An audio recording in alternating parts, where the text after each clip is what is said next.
Em 17 de março de 2026, o Comando Central dos EUA publicou um comunicado confirmando que as forças americanas haviam empregado múltiplas munições perfuradoras de 5.000 libras contra instalações iranianas de mísseis reforçadas ao longo da costa próxima ao Estreito de Hormuz. Os alvos eram instalações de armazenamento subterrâneo contendo mísseis de cruzeiro anti-embarcação, as armas com as quais o Irã supostamente contava para ameaçar qualquer petroleiro que tentasse transitar pelo corredor. A arma supostamente utilizada, o GBU-72 Advanced 5K Penetrator, não era uma bomba de uso geral.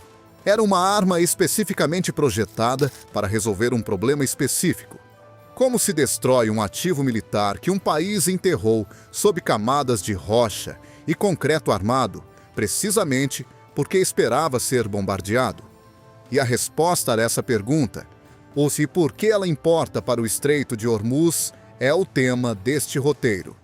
O Irã vem construindo instalações militares subterrâneas reforçadas há décadas, não porque esperava ser pego desprevenido, mas, precisamente, porque esperava ser bombardeado e planejou de acordo. A Cordilheira de Zagros corre aproximadamente paralela à costa do Golfo Pérsico, proporcionando uma fortaleza geológica natural ao longo exatamente do trecho de terreno que domina o corredor de navegação do Estreito de Hormuz. Dentro desse terreno, segundo relatos de defesa de múltiplas fontes, o Irã supostamente armazenou mísseis de cruzeiro anti-embarcação, incluindo os sistemas Noor, Qader e Abu Mahdi, armas projetadas para atacar navios de guerra e petroleiros que tentassem transitar pelo estreito. A lógica estratégica do armazenamento subterrâneo é simples. Bombas convencionais lançadas do ar, mesmo as guiadas com precisão, detonam na superfície ou perto dela. Elas podem destruir edifícios, danificar infraestrutura de lançamento e neutralizar equipamentos expostos. O que não conseguem fazer de forma confiável é alcançar um míssil armazenado a 50 ou 100 pés abaixo da superfície, atrás de concreto armado e rocha. O Irã entendeu isso. Sua doutrina de armazenamento de mísseis foi construída com base na suposição de que os ataques aéreos americanos e israelenses seriam capazes de neutralizar instalações de superfície, mas enfrentariam limites físicos fundamentais quando se tratasse de instalações subterrâneas. O GBU-72 foi desenvolvido especificamente para desafiar essa suposição. Há uma forma útil de pensar no que torna um destruidor de bunkers diferente de uma bomba convencional guiada com precisão.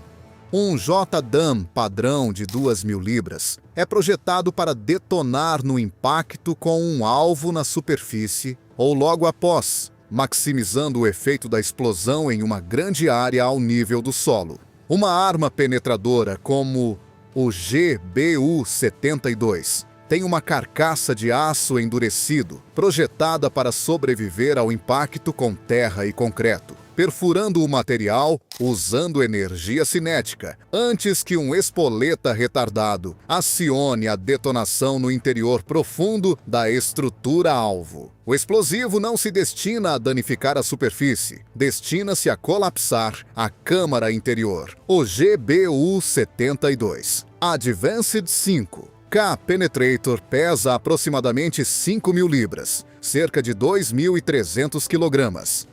Ele combina uma ogiva penetradora BLU-138 com um kit de guia JDAM, Joint Direct Attack Munition, que usa uma combinação de GPS e navegação inercial para entrega de precisão em qualquer condição climática. A arma foi desenvolvida a partir de 2017 sob um programa de aquisição rápida e liberada para uso operacional em outubro de 2021, quando um F-15 e Strike Eagle do 96º Test Wing, na base da Força Aérea de Eglin, lançou a primeira unidade de teste sobre o campo de tiro da base. O desenvolvimento seguiu vários anos de modelagem e simulação. A geometria da ogiva, e a configuração explosiva foram otimizadas computacionalmente antes que o primeiro protótipo físico fosse forjado. Para entender onde o GBU-72 se situa no arsenal destruidor de bunkers do CUA, é útil mapear a hierarquia completa. Na extremidade inferior está a ogiva Blue 109, montada em bombas JDAM padrão de 2.000 libras, amplamente usada ao longo deste conflito e capaz de penetrar estruturas reforçadas moderadas. Acima disso está o GBU-28, um penetrador guiado a laser de 5.000 libras, desenvolvido durante a Guerra do Golfo de 1991. Capaz de penetrar supostamente até cerca de 30 metros de terra ou 6 metros de concreto armado. O GBU-72 substitui o GBU-28, oferecendo letalidade substancialmente maior segundo seu gerente de programa. Agora com precisão de GPS, em vez de guia a laser, implantável em todas as condições climáticas. No topo da hierarquia está o GBU-57 Massive Ordnance Penetrator, uma arma de 30.000 libras, que supostamente pode penetrar até 60 metros de concreto armado. No entanto, o GBU-57 só pode ser transportado por bombardeiros furtivos B-2 Spirit, limitando sua flexibilidade. O GBU-72 preenche o espaço intermediário crítico, significativamente mais capaz do que os destruidores de bunkers da classe de 2.000 libras, implantável tanto em bombardeiros B-1B quanto em F-15 e Strike Eagles, o que dá aos planejadores muito mais flexibilidade em como e quando a arma é usada. O espoleta retardado é um componente crítico. A arma é projetada para continuar perfurando após a penetração inicial. O espoleta pode ser programado para acionar a uma profundidade especificada ou configurado para detectar cavidades subterrâneas e detonar uma vez dentro da estrutura-alvo. O objetivo é maximizar o efeito destrutivo sobre as paredes da câmara e seu conteúdo, em vez de produzir uma grande cratera na superfície. Uma bomba que detona dentro de uma câmara de armazenamento de mísseis causa danos fundamentalmente diferentes de uma que detona na entrada. Como o GBU-72 se conecta à escada mais ampla de destruição de bunkers, dos JDAMs de 2.000 libras ao MOP de 30.000 libras, e o que o Irã ainda tem subterrâneo, que nenhuma dessas armas pode ter alcançado completamente. Isso é uma análise por si só. Inscreva-se. Construímos essas equações toda semana. Agora, o que supostamente estava dentro desses locais? E se os ataques mudaram a equação? De acordo com o comunicado do CENTCOM de 17 de março, os locais atacados armazenavam mísseis de cruzeiro anti-embarcação iranianos que representavam um risco direto para a navegação internacional no Estreito de Hormuz. Estes não são mísseis balísticos. Mísseis de cruzeiro anti-embarcação são armas aerodinâmicas. Voam em baixa altitude, muitas vezes rasando as ondas, para evitar detecção por radar e minimizar a janela na qual as defesas de um navio podem interceptá-los. As variantes costeiras do Irã, incluindo os sistemas NOR e Qader, são derivados de projetos chineses e desenvolvidos internamente, com alcances de centenas de quilômetros. Uma bateria dessas armas, posicionada no terreno costeiro da Cordilheira de Zagros, poderia supostamente ameaçar não apenas navios no próprio estreito, mas também o tráfego comercial nas aproximações mais amplas do Golfo Pérsico.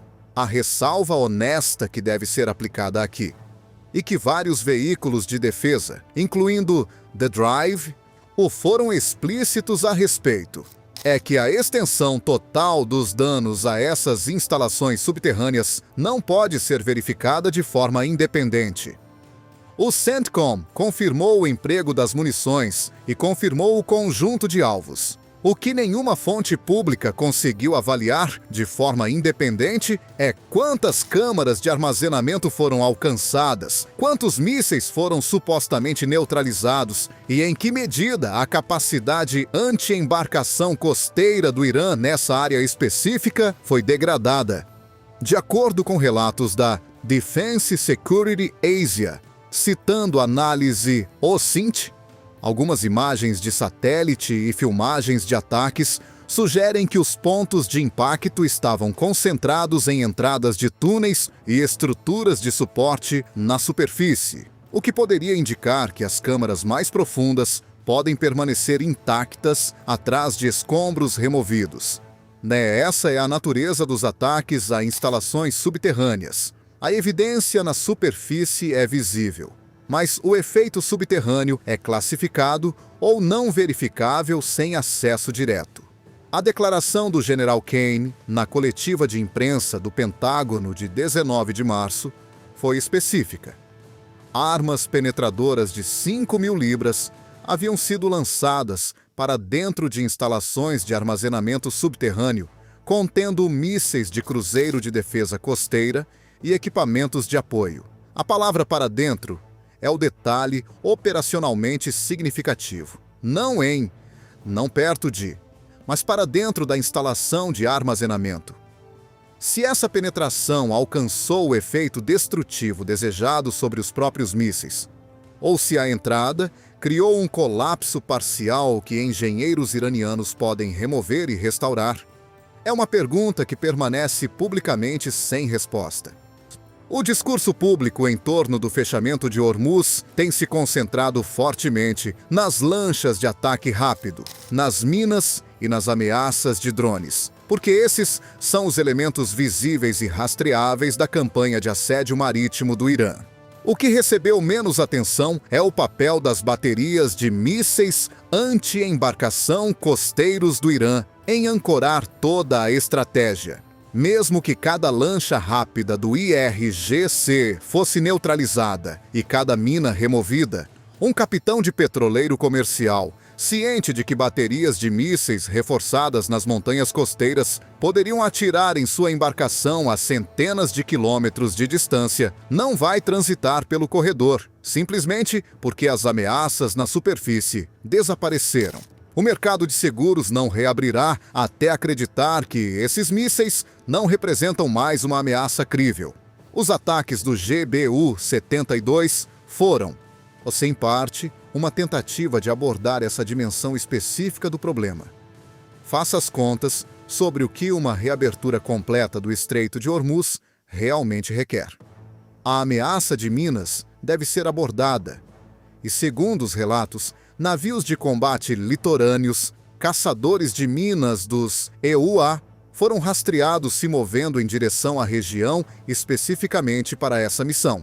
A ameaça das lanchas de ataque rápido está sendo abordada por A-10, Apaches e ação naval de superfície. A ameaça dos barcos drone requer a mesma cobertura persistente em baixa altitude. E a ameaça de mísseis costeiros, a camada mais profunda e mais reforçada da estratégia de negação do Irã, requer uma arma que possa alcançar o que está subterrâneo. O GBU-72 aborda essa quarta camada. Não aborda as quatro simultaneamente e não garante que cada local subterrâneo tenha sido alcançado ou que o Irã não possa reconstituir a capacidade ao longo do tempo. Aqui está a aritmética honesta. A costa sul do Irã, ao longo do estreito e das aproximações do Golfo Pérsico, se estende por centenas de quilômetros. Os ataques do GBU-72 em 17 de março visaram locais reforçados específicos. De acordo com relatos de defesa, esses ataques não foram um evento único. A declaração do General Kane fez referência a múltiplas munições usadas em múltiplos locais, mas a extensão total da infraestrutura dispersa de mísseis costeiros do Irã, incluindo quantos locais podem ainda não ter sido atacados e quantos permanecem operacionalmente capazes, não é de conhecimento público. Os ataques supostamente mudaram a equação. Se encerraram a ameaça É uma pergunta diferente e mais difícil. A estreia em combate do GBU-72, em 17 de março de 2026, marcou o primeiro uso operacional confirmado da arma contra armazenamento subterrâneo de mísseis anti-embarcação na história. Historicamente, os predecessores da arma, o GBU-28 e o GBU-57 MOP, foram usados principalmente contra instalações de comando reforçadas e infraestrutura nuclear. Usar um destruidor de bunkers em um contexto marítimo, especificamente contra armazenamento costeiro de mísseis anti-embarcação em apoio a uma campanha de reabertura do transporte marítimo comercial, é uma nova aplicação operacional da tecnologia. Essa aplicação se insere em um padrão mais amplo de uso crescente de destruidores de bunkers no conflito com o Irã. Em junho de 2025, durante a Operação Midnight Hammer, bombardeiros furtivos B-2 Spirit supostamente empregaram GBU-57 Massive Ordnance Penetrators contra a instalação de enriquecimento nuclear de Fordow do Irã e o complexo de Natanz, o primeiro uso confirmado em combate da arma de 30 mil libras. Os ataques do GBU-72 de março de 2026 representam uma continuação dessa escalada em uma nova categoria de alvos. Não instalações nucleares, mas as armas anti-embarcação costeiras, nas quais o Irã tem confiado para manter o estreito comercialmente inviável. O paradoxo central da campanha de Hormuz se aplica aqui, tanto quanto em qualquer outro lugar deste conflito. Os Estados Unidos, supostamente, empregaram algumas das armas de precisão mais avançadas e capazes de seu arsenal. Os destruidores de bunkers alcançaram o subsolo. A contagem de saídas passou de 8.000.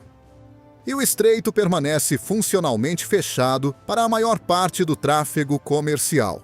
As armas estão funcionando conforme projetado. O problema é que fechar um estreito requer ameaçá-lo de múltiplas dimensões simultaneamente, e cada dimensão requer uma resposta diferente.